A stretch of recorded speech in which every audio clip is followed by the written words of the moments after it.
Starship s'étend en Floride et Starship atterrira sur des drone ships.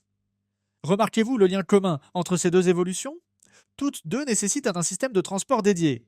Cette exigence est connue depuis longtemps. Cependant, de récents commentaires d'un vice-président de SpaceX ont désormais apporté une confirmation bien plus précise. Alors, comment le système de livraison de Starship fonctionnera-t-il réellement? Et quand devrait-il entrer en service? Découvrons-le dans l'épisode d'aujourd'hui sur notre chaîne. Avant d'aborder le sujet principal, je tiens à remercier nos fidèles abonnés pour leur soutien depuis les débuts de la chaîne. Nous espérons que vous continuerez à nous soutenir en vous abonnant afin de recevoir nos dernières mises à jour. Cela nous encouragera également à nous améliorer pour nos prochaines vidéos. Merci. Nous devons comprendre pourquoi ce système de transport est si important. Tout d'abord, rappelons que SpaceX prévoit des lancements en Floride avec 2 complexes et au moins 3 pas de tir. Ces opérations pourraient s'en commencer dès l'année prochaine ou en 2027. Cependant, à l'heure actuelle, seule la Giga Bay est en construction et la zone ne dispose pas encore d'une usine de production complète. Pour cette raison, durant la phase initiale, qui durera probablement 1 à 2 ans, SpaceX devra transporter un grand nombre de Starship depuis Starbase jusqu'à la Floride pour le lancement. Cela crée à lui seul un besoin évident d'un système de transport dédié. Deuxièmement, les Starships sont également destinés à atterrir sur des drone ships. Les zones d'atterrissage prévues sont nombreuses et beaucoup d'entre elles sont éloignées des sites de lancement. Toutes ces zones sont nettement plus distantes que les zones actuelles de récupération de Falcon 9, ce qui accroît la dépendance aux drone ships. Afin de réduire le nombre de drone ships nécessaires et de leur permettre de se concentrer uniquement sur les opérations d'atterrissage, SpaceX aura besoin d'un système de transport distinct pour ramener les Starships à terre. En outre, SpaceX prévoit d'intégrer Starship dans son concept de transport terre-à-terre, ce qui étendrait les opérations à l'échelle mondiale. Tous ces sites et toutes ces missions devront être reliés par un réseau de transport fiable.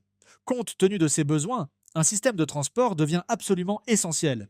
En fait, ce concept était déjà mentionné dès avril 2025 dans l'évaluation environnementale finale par palier de la FAA concernant les opérations Starship à Starbase. Le document indiquait: après l'atterrissage et la mise en sécurité, l'assemblage du dispositif de basculement, qui correspond à une descente contrôlée et soutenue de la position verticale à la position horizontale du Starship, commencerait. Cette idée a récemment été renforcée par le vice-président de SpaceX, Kiko Dantchev, en réponse à une publication sur X. La publication demandait si une barge de transport de réservoir de carburant pouvait être convertie en navire de transport pour Starship. Kiko Dantchev a répondu: bien vu. Il faut encore un peu de travail avant d'y apposer un nom, mais c'était un bon premier essai d'un transport. Cette réponse suggère fortement qu'un système actuellement utilisé par SpaceX pour le transport de réservoirs de carburant pourrait évoluer à l'avenir vers un système de transport pour Starship. À l'heure actuelle, cette barge de transport porte le nom de You'll Thank Me Later.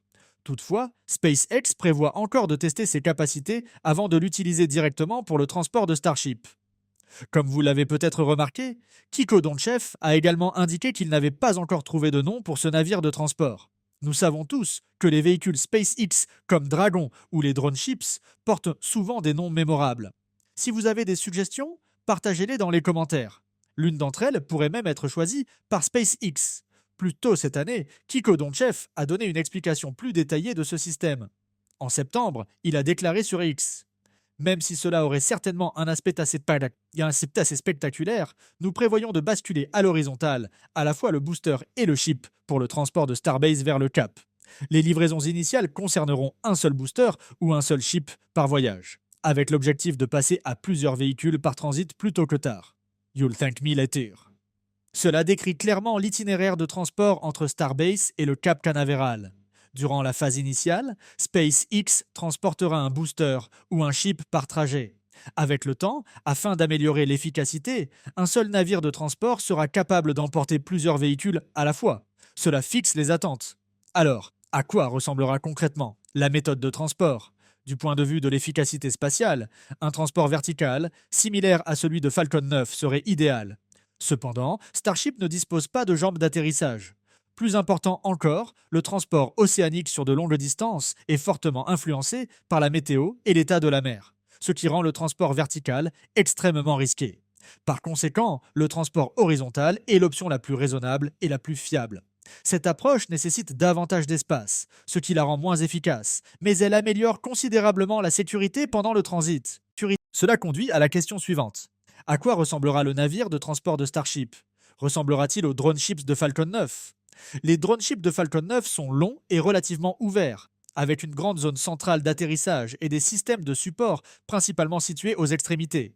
Les côtés comportent peu de structures, avec seulement de faibles barrières. Cette conception fonctionne bien pour des atterrissages verticaux. Pour le transport horizontal, en revanche, des structures supplémentaires seraient nécessaires. Même en position horizontale, un véhicule peut encore rouler sous l'effet des vagues. Des cloisons ou des barrières latérales aideraient à sécuriser le véhicule et à le maintenir en place en toute sécurité pendant le transport. Il subsiste néanmoins des préoccupations légitimes. Par exemple, si les premières missions de transport n'emportent qu'un seul prototype, ou si le navire n'est pas entièrement chargé, même des cloisons latérales pourraient ne pas suffire à empêcher tout mouvement. Un véhicule qui roule pourrait déplacer sa masse d'un côté à l'autre, risquant de déséquilibrer le navire de transport. C'est une préoccupation réelle si l'on considère la masse à vide des véhicules. Un Starship pesant environ 100 tonnes et un booster Super Heavy environ 200 tonnes. En définitive, SpaceX devra traiter cette question de manière directe. À mon avis, une solution consisterait à ajouter un petit nombre de points d'ancrage fixes afin d'empêcher tout roulis pendant le transport. Avec le temps, des points d'ancrage supplémentaires pourraient être ajoutés, ce qui faciliterait également la division du navire de transport en plusieurs emplacements pour transporter plusieurs véhicules. Une autre option serait de construire un navire de transport suffisamment grand pour que la masse des véhicules individuels devienne relativement négligeable. Ces deux approches semblent raisonnables.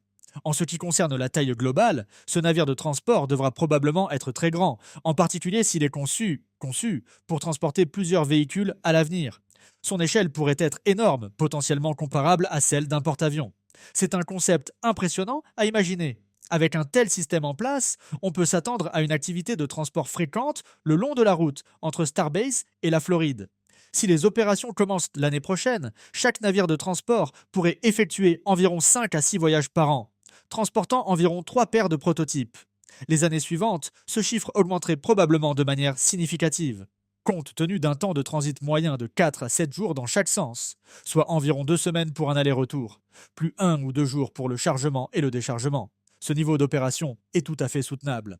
Avec le temps, le rythme des transports entre Starbase et la Floride ralentira probablement à mesure que chaque voyage transportera davantage de véhicules. La Floride pourrait également devenir de plus en plus autonome une fois que les installations de fabrication locales entreront en service.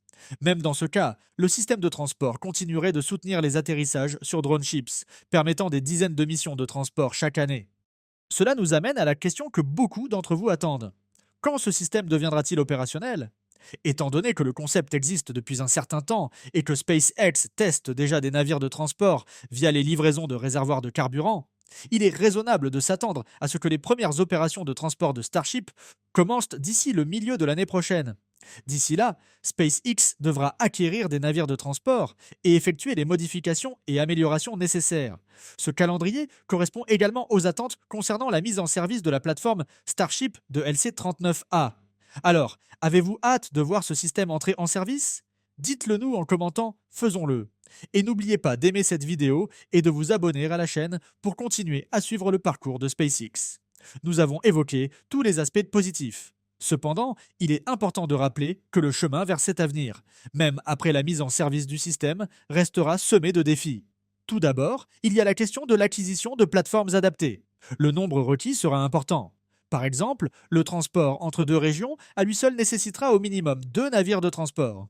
Pour soutenir les atterrissages sur drone ships, SpaceX aura probablement besoin d'au moins 4 zones d'atterrissage, chacune nécessitant 2 navires de transport. Acquérir un nombre aussi élevé de plateformes n'est pas simple, car elles doivent répondre à des exigences techniques et opérationnelles spécifiques. Les modifications nécessaires demanderont également un temps considérable.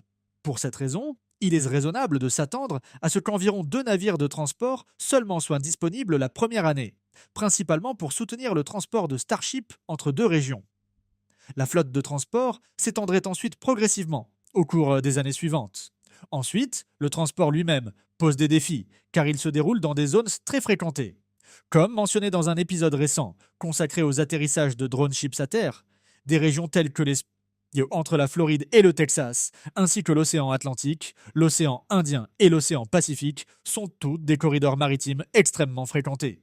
SpaceX devra planifier soigneusement ses itinéraires et ses opérations afin d'éviter toute interférence avec le transport maritime commercial et de prévenir des perturbations inutiles. De plus, durant le transport, des facteurs environnementaux comme la houle océanique peuvent introduire des vibrations difficiles à éliminer, même avec des systèmes de soutien étendus. L'histoire a montré que des véhicules peuvent subir des défaillances pendant le transport, et ce risque ne peut être ignoré. Par conséquent, SpaceX devra effectuer des inspections et une surveillance continue avant le transport, pendant le transit et après la livraison. Et au-delà de ces points, de nombreux autres défis apparaîtront probablement à mesure que le système évoluera.